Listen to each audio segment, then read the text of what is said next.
రామసేతువు. సముద్రం మీద వేసిన బండరాళ్ళు మునిగిపోకుండా అవి నీటిపై తేలే ఒక శాపం లాంటి వరమును పొందింది నలుడు నీలుడు. నలుడు వాస్తుశిల్పి అయిన విశ్వకర్మ యొక్క కుమారుడు.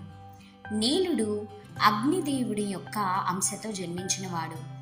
వీరిరువురు తమ చిన్నతనంలో అల్లరి చేష్టలతో ఆకతాయితనంతో ఋషులు తపస్సు చేసుకుంటూ ఉండగా వారికి సంబంధించిన వస్తువులను సముద్రంలో విసిరివేసేవారు. ఆ విషయమై కోపగించిన ఋషులు వారు సముద్రంపై విసిరివేసిన ఏ వస్తువైనను మునగకుండా తేలుతుందని నలుడిని నీలుడిని శపించారు. ఆ శాప ప్రభావంతోనే నలుడు సేతువు నిర్మాణంలో ప్రధాన పాత్ర పోషించాడు. నలుడు 100 యోజనాల పొడవుతో 10 యోజనాల వెడల్పుతో సేతువుని నిర్మించాడు.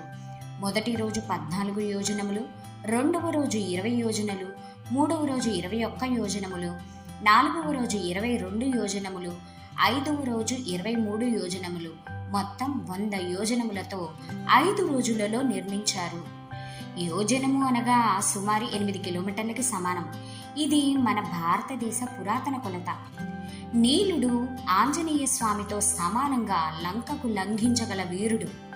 రామసేతువు వారధి నిర్మాణంలో సుగ్రీవుని ఆధ్వర్యంలో వానరసేనకు నాయకత్వం వహించాడు.